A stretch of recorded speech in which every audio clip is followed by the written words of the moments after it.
அனைவருக்கும் வணக்கம். Welcome to குட்டி ஸ்டோரிஸ் பை ஹரி. இன்றைய பதிவில் நாம் பார்க்க இருப்பது மங்கை எனும் கங்கை. இப்படி ஒரு மகன் இருந்தால், அண்ணி கூப்பிட்டு அனுப்பியிருந்தீங்க. செல்வராஜோட பொண்ணு நீங்க அர்ஜென்ட்டா வர சொன்னதா சொன்னாலே, என்ன விஷயம்? கேட்டுக்கொண்டே உள்ளே வந்தாள் மலர்கொடி. உள்ளார வர வேண்டாம், ஒரு நிமிஷம் அங்கேயே இரு மலரு.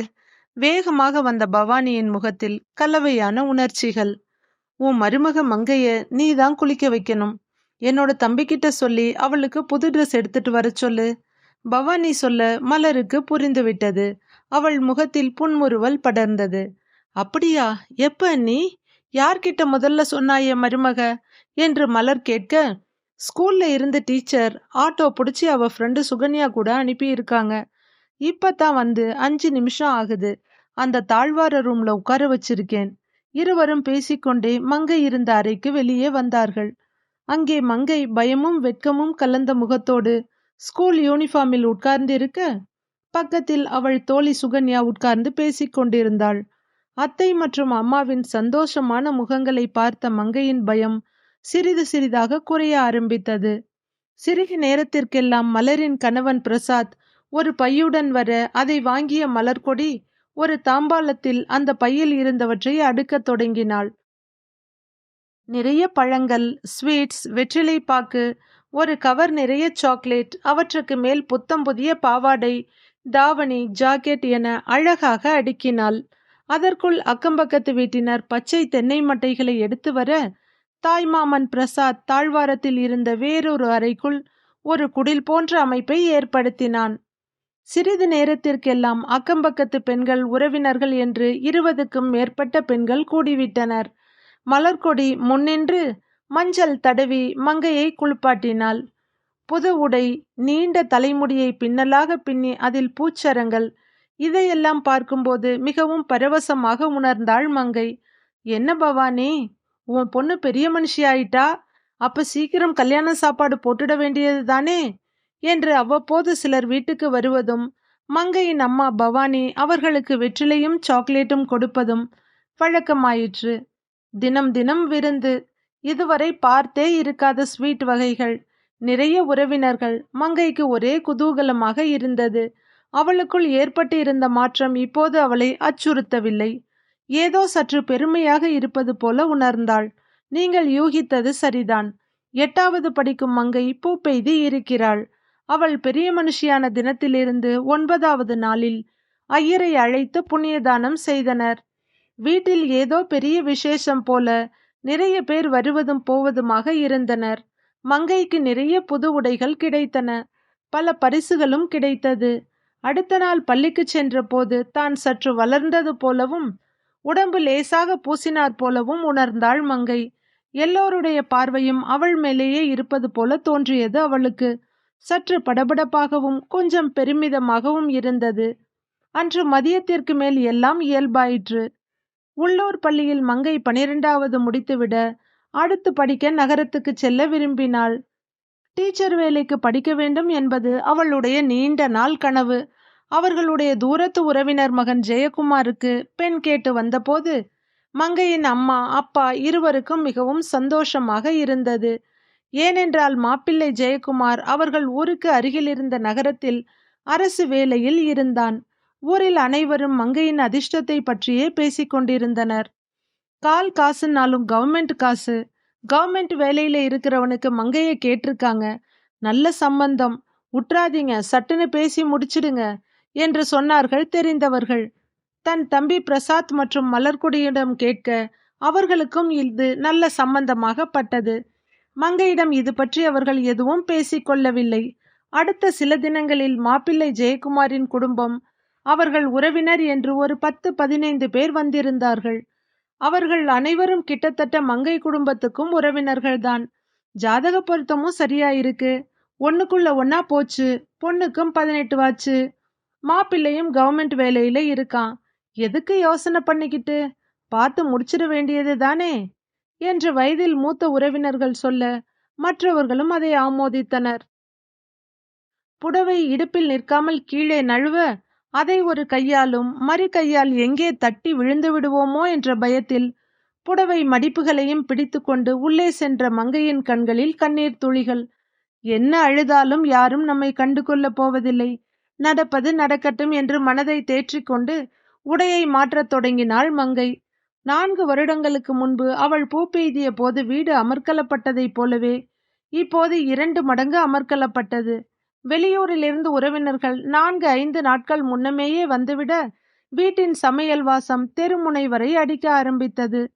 இவளுடைய தோழிகள், உறவுக்கார பெண்கள் என அனைவரும் கூடிவிட மங்கைக்கும் இந்த நிகழ்வின் உற்சாகம் தொற்றிக்கொண்டது. நீண்ட நாட்களாக வெறும் பாசிமணி மட்டுமே அணிந்திருந்த மங்கையின் கழுத்தில் இப்போது ஒரு தங்கச் சங்கிலி. அவளுடைய உறவுக்கார பெண்களில் பலர் திருவிழா சமயத்திலும் மற்ற விசேஷ நேரங்களிலும் கழுத்தில் தங்கச் செயின், நெக்லஸ் என போட்டிருப்பார்கள். காதில் தொங்கிக் கொண்டிருக்கும் ஜிமிக்கி 1000 கதைகள் சொல்லும். அவர்கள் பேசும்போது கன்னத்தில் பட்டு பட்டு கண் சிமிட்டி ஆடும் ஜிமிக்கிகளை கண் கொட்டாமல் பார்த்து கொண்டிருப்பாள் மங்கை. இப்போது அவள் காதில் அணிந்திருந்த கனமான ஜிமிக்கியும் கழுத்தில் இருந்த செயினும் அவளுக்கு பெரும் ஆனந்தத்தை கொடுத்தது. அடிக்கடி கண்ணாடியில் தன்னைத்தானே ரசித்து கொள்ள ஆரம்பித்தாள். கண்ணாடியில் தன்னை ரசித்து கொண்டிருக்கும் அவளை பார்ப்பவர்கள், மங்கை, மொத்தத்தையும் நீயே ரசிச்சு முடிச்சிடாத, மாப்பிள்ளைக்கு கொஞ்சம் மிச்சம் வை என்று கிண்டல் அடித்துவிட்டு போவார்கள். அவ்வாறு சொல்லும் போதெல்லாம் அவளுக்குள் ஒரு சிறு பயமும் படபடப்பும் உருவாகும். ஆனால் அது சில கணங்கள்தான். வந்திருக்கும் உறவுகள், அவளை ஒத்த பெண்கள், நிறைய புது ஆடைகள் என்று வாழ்க்கை வேறு உலகமாக தெரிந்தது அவளுக்கு. மற்றவர்கள் அனைவரும் ஆவலோடு எதிர்பார்த்த, ஆனால் மங்கை எதிர்பார்க்காத அந்த நாளும் வந்தது.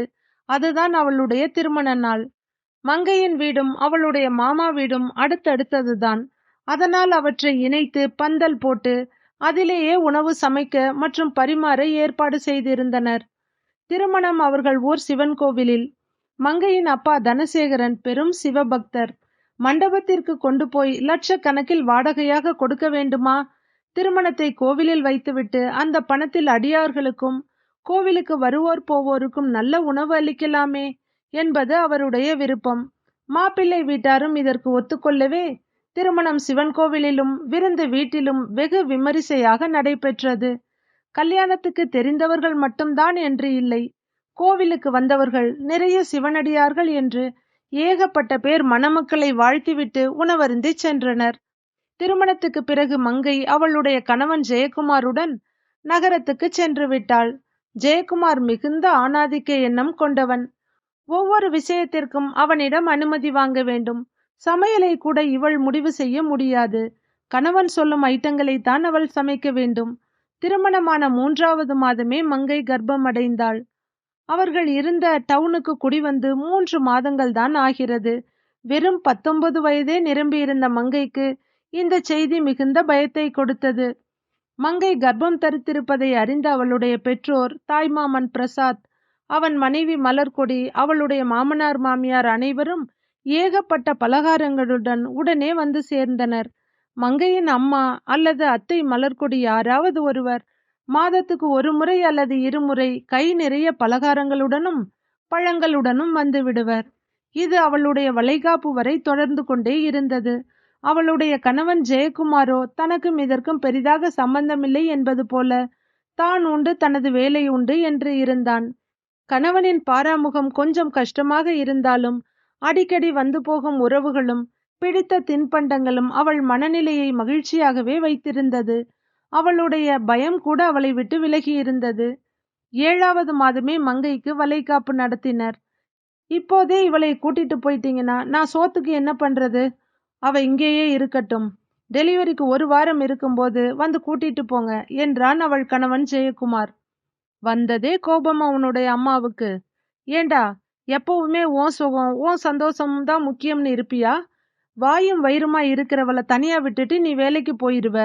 முன்ன பின்ன தெரியாத புது ஊர்ல அறிமுகம் இல்லாத மனுஷங்களுக்கு நடுப்புற ஏதாவது வழி வந்தா அவ என்ன பண்ணுவா? சின்ன புள்ள பாவம். உனக்கு வேண்டியது நேரத்துக்கு சாப்பாடு தானே. நானும் அப்பாவும் ஒரு 4-5 மாசம் இங்கிருந்து உன்னை பார்த்துக்கிறோம். மங்க அவ அம்மா வீட்டுக்கு போகட்டும் என்று முடித்து விட்டார் அவனுடைய அம்மா. வாய்க்குள் ஏதோ முனகிக் கொண்டாலும் தன்னுடைய சாப்பாட்டுக்கு வழி கிடைத்ததில் அவன் மனது திருப்தி அடைந்தது.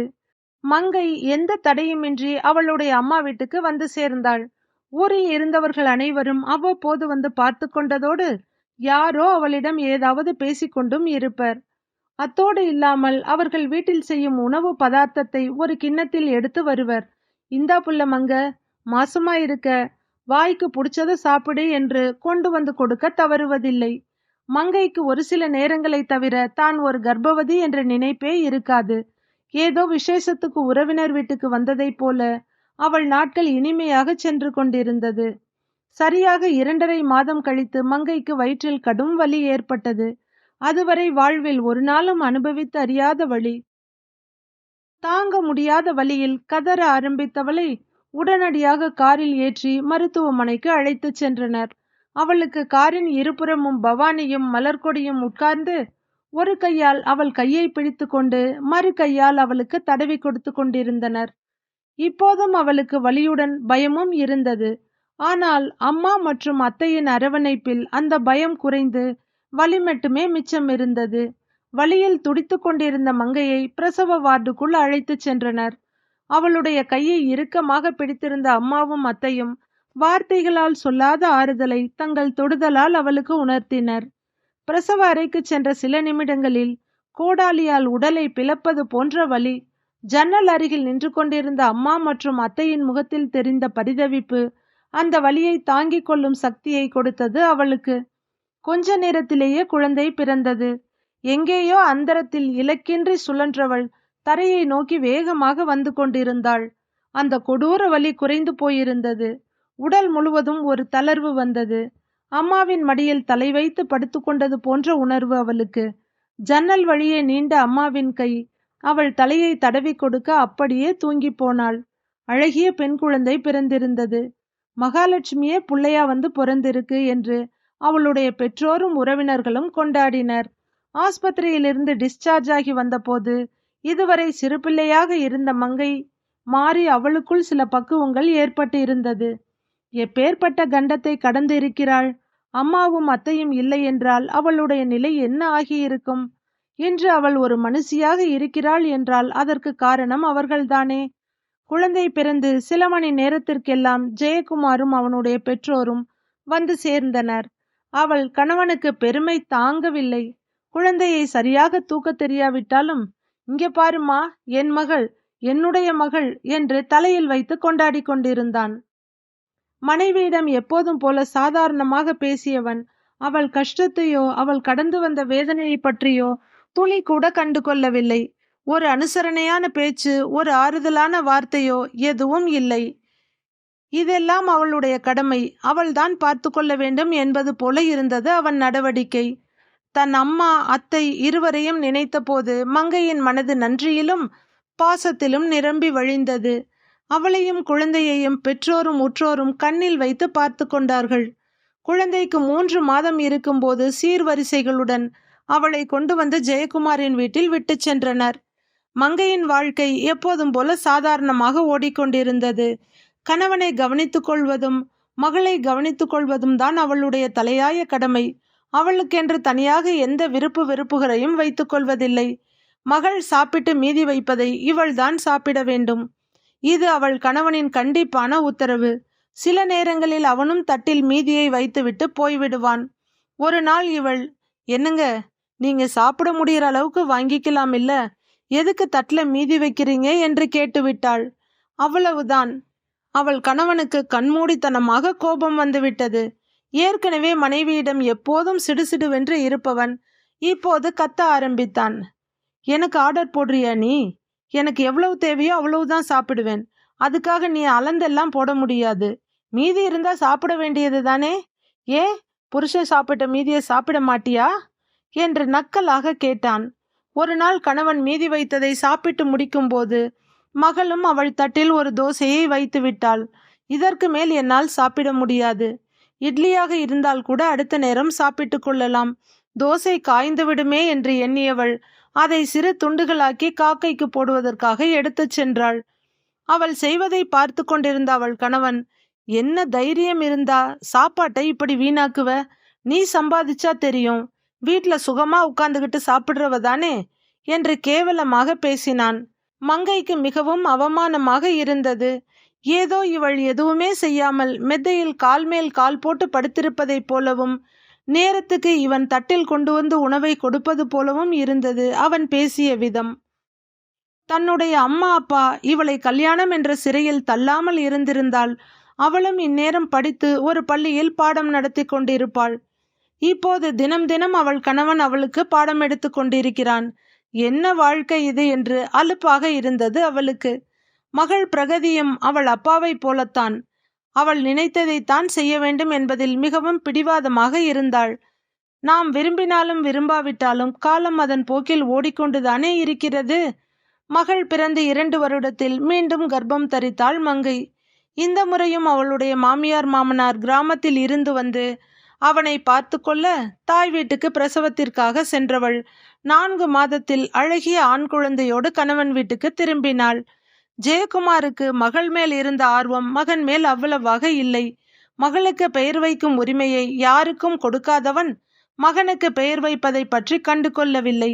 தன் மகன் அனைத்திலும் நிறைவாக இருக்க வேண்டும் என்று எண்ணியவள் நிரஞ்சன் என்று பெயர் வைத்தாள். 2 பிள்ளைகளும் வளர ஆரம்பித்தனர்.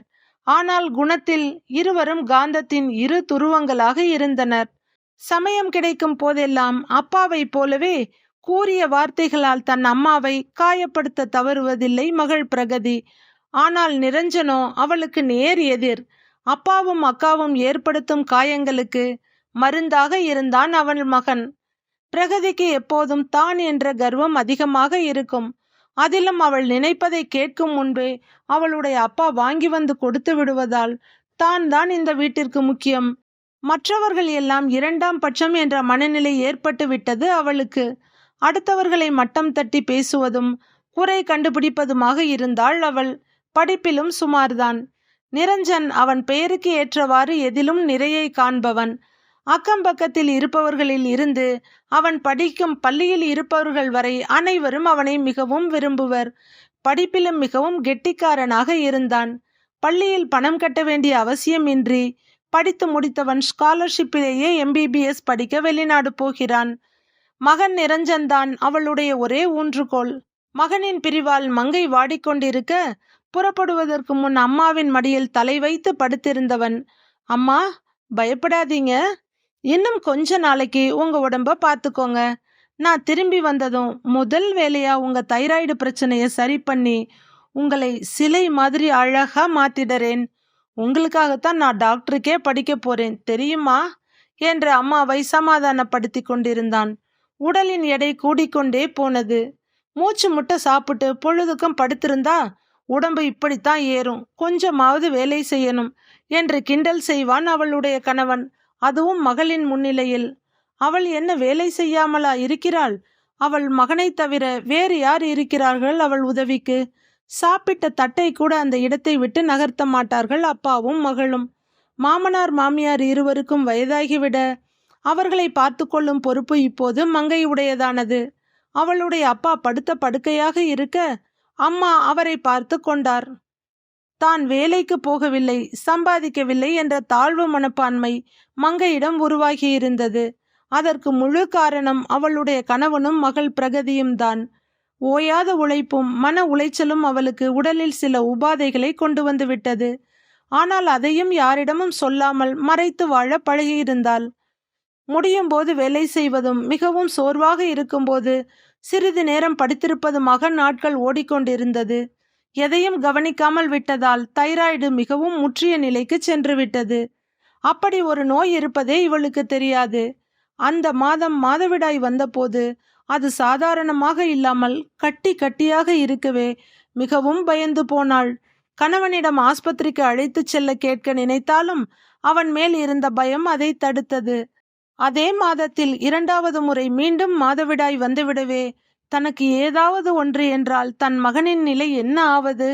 இப்போதுதான் 11வது படித்து கொண்டிருக்கிறான் என்று பயந்து போனவள் தானே ஆஸ்பத்திரிக்கு சென்று டாக்டரிடம் கேட்டாள். பரிசோதனை செய்த டாக்டர் அவளுடைய பிளட் டெஸ்ட் ரிப்போர்ட்டை பார்த்துவிட்டு தைராய்டு இருப்பதை உறுதி செய்தார். இனி இருக்கும் வரை நீங்கள் மாத்திரை எடுத்துக்கொள்ளத்தான் வேண்டும் என்று சொல்லி அனுப்பிவிட்டார். மங்கையின் உடல் பிரச்சனை வீட்டுக்கு தெரிய வந்த போது அவள் கணவனும் மகளும் அதை மிகச் சாதாரணமாக எடுத்துக்கொண்டனர். ஆனால் மகன்தான் அதை பற்றி மொபைலில் நிறைய தேடி அவள் சாப்பிட வேண்டிய உணவுகளை பற்றி சொன்னான். விரக்தியான சிரிப்புடன் அதை கேட்ட மங்கை, இந்த வீட்டில் மிச்சம் மீதியை சாப்பிடத்தான் எங்க அம்மா அப்பா என்னை பெத்து போட்டு இருக்காங்க நிரஞ்சன் என்று தன் வருத்தத்தை மறைத்து கொண்டு சிரித்தாள். அம்மாவின் வேதனையை முழுமையாக புரிந்து கொண்ட மகன் அந்த நிமிடமே டாக்டருக்கு படிக்க வேண்டும் என்று முடிவெடுத்து கொண்டான். அவன் எடுத்த முடிவின்படிதான் இப்போது வெளிநாட்டுக்கு சென்று இருக்கிறான். பிரகதிக்கு மிகவும் வசதியான இடத்தில் மாப்பிள்ளை பார்த்திருந்தார் அவள் அப்பா ஜெயக்குமார். பல இடங்களை குறை சொல்லி தட்டி கழித்த பிரகதிக்கு இந்த இடம் பிடித்திருந்தது. பரீட்சை நேரம் என்பதால் நிரஞ்சன் அவனுடைய அக்காவின் திருமணத்துக்கு வர இயலாது போய்விட்டது. ஆனால் மங்கையை தவிர யாரும் அதை பற்றி கண்டு கொள்ளவில்லை. உடல் பலத்தை விட மனபலம் மிகவும் முக்கியம். ஆனால் மங்கைக்கு அந்த மனோபலமே ஆட்டம் கண்டுவிட்டது. ஒன்றன் பின் ஒன்றாக மாமியார் மாமனார் இருவரும் இறந்துவிட இப்போது அவளுக்கு என்று எந்த ஆதரவும் இல்லை அந்த வீட்டில். அவளை பொறுத்தவரை வீட்டில் இருக்கும் மற்ற பொருள்களைப் போலத்தான் அவள் கணவனும். அவ்வப்போது வரும் மகள் அம்மாவை அதிகாரம் செய்வதிலும் வேலை வாங்குவதிலும் எந்த குறையும் வைப்பதில்லை. எவ்வளவு சோர்வாக இருந்தாலும் கணவன் மற்றும் மகளின் வாய்க்கு பயந்து அவர்களுக்கு வேண்டியதை எந்த குறையும் இன்றி செய்து விடுவாள் மங்கை. பிரகதிக்கு இதுவரை குழந்தை இல்லை. அடிக்கடி கணவனுடன் வெளியூர் போவதும் தோழிகளுடன் ஊர் சுற்றுவதுமாக அவளுடைய வாழ்க்கை போய்கொண்டிருந்தது. மங்கையின் உடலில் பல மாற்றங்கள் ஏற்பட தொடங்கி இருந்தது. அடிக்கடி தலை வலிப்பதும் தலை சுற்றுவதுமாக இருந்தது. சில நேரங்களில் ஏற்படும் கட்டுக்கடங்காத கோபம் அவள் கணவனை அடித்து கொன்றுவிட வேண்டும் என்ற நிலைக்கு கூட போய்விடும். சில நேரங்களில் எந்த காரணமும் இன்றி அழ ஆரம்பித்தாள். அவள் மனம் தன் தாய்க்காகவும் தன்னுடைய அத்தைக்காகவும் ஏங்கியது. என்னுடைய வாழ்வின் முக்கியமான ஒவ்வொரு கட்டத்திலும் என்னுடன் நின்றவர்கள் எனக்கு ஆறுதலாக இருந்தார்கள். என் பயத்தை போக்கினார்கள். ஆனால் இப்போது உண்மையில் அப்போது நடந்தவைகளை தாங்கிக் கொள்ள உடம்பில் பலம் இருந்தது, வயதும் இருந்தது, சுற்றி வர சொந்தமும் இருந்தது. ஆனால் இப்போது எனக்குள் என்ன நடக்கிறது என்று எனக்கே தெரியவில்லை. அரணாக நிற்க வேண்டிய கணவர் முரணாக இருக்கிறார். மகளை பொறுத்தவரை என்றுமே நான் ஒரு வேலைக்காரி. சுய பச்சாதாபம் மேலிட அப்படியே தரையில் உட்கார்ந்து மடிந்து அழ ஆரம்பித்தாள். அவளால் அதையும் செய்ய முடியவில்லை. ஏனெனில் மூட்டுக்களில் இருந்த வலி சில வினாடிகள் கூட அவளை உட்கார விடவில்லை. மாதத்தில் 2 முறை வரும் மாதவிடாய் அவள் கால்களை நடுங்கச் செய்திருந்தது. அழைப்பு மணி அடிக்க தடுமாறி எழுந்து சென்று கதவை திறந்தவள் அப்படியே நிலை குலைந்து விழப்போனாள். தாங்கி பிடித்தது 2 வலிய கரங்கள். அரைகுறை நினைவோடு அந்த முகத்தை பார்க்க அவள் கண்களில் படர்ந்தது எல்லையில்லா நிம்மதி. மங்கையை தாங்கி பிடித்தது அவள் மகன் நிரஞ்சனின் கைகள்தான். அதே நேரம் வீட்டுக்கு திரும்பி வந்திருந்த அவனுடைய அப்பா ஜெயக்குமாருக்கு மகனை பார்க்க மிகவும் பெருமையாக இருந்தது. தன் மகன் டாக்டருக்கு, அதிலும் வெளிநாட்டில் படித்துவிட்டு வந்திருக்கிறான் என்பதில் அளவிட முடியாத பெருமை. ஆசையுடன் மகனை அணைத்து கொள்ள அருகில் சென்றவரை தடுத்து நிறுத்தினான் நிரஞ்சன். அப்போது தன் கணவனுடன் உள்ளே வந்து கொண்டிருந்த பிரகதி அவன் செயலை பார்த்து அதிர்ந்து போனாள். என்னடா, வெளிநாட்டில் போய் அதுவும் டாக்டருக்கு படிச்சுட்டு வந்திருக்கிற திமிரா உனக்கு? அப்பாவையே தள்ளிவிடுற என்று கோபத்தில் கத்தினாள் தம்பியிடம். அக்கா, எனக்கு எந்த திமிரும் இல்லை. நான் டாக்டர் என்பதை விட ஒரு மனுஷன். நீயும் அப்பாவும் மனுஷங்களா இருக்கீங்களா? அம்மா எப்படி இருக்காங்கன்னு 2 பேருக்கும் தெரியுமா? கேட்ட அவன் கண்களில் கண்ணீர் வடிந்தது. ஒரு பெண்ணாயிருந்தும் கூட அம்மாவின் கஷ்டத்தை புரிஞ்சிக்க முடியல உன்னால. நாளைக்கு உனக்கும் இந்த நிலைமை வரலாம் அக்கா. ஆனா அப்ப நீ உணர்றதால எந்த பிரயோஜனமும் இருக்க போறது இல்ல. ஒரு பெண் பருவமடையிறப்போ அவ உடம்புல சில மாறுதல்கள் கஷ்டங்கள் வரத்தான் செய்யும். ஆனா சுத்தி இருக்கிற சொந்தங்கள் அத மகிழ்ச்சியான மாறுதல்களா கொண்டாடுவாங்க. அதே மாதிரி பிரசவம் என்பது ஒரு பொண்ணுக்கு மறு ஜென்மம். அப்போதும் சொந்த பந்தமும் உற்றார் உறவினரும் பக்கபலமாய் இருப்பாங்க. அந்த தாங்க முடியாத வலியை கூட ஒரு சுகமான சுமையா மாத்திடுவாங்க. அதுக்கப்புறம் வயசாக சொந்த பந்தங்கள், அம்மா அப்பா எல்லாம் அந்த ஒரு பொண்ணை விட்டு விலகி போறது காலத்தின் கட்டாயம். இதையெல்லாம் தாண்டி ஒரு பெண்ணோட வாழ்க்கையில வரக்கூடிய மிகப்பெரிய கண்டம் தான் மெனோபாஸ். ஒரு சிலர் அதை சாதாரணமா கடந்து வந்துட்டாலும் நிறைய பேர் அந்த சுழல்ல சிக்கி மாட்டி சிதைஞ்சு போறாங்க. இப்ப அம்மா அந்த நிலையில தான் இருக்காங்க.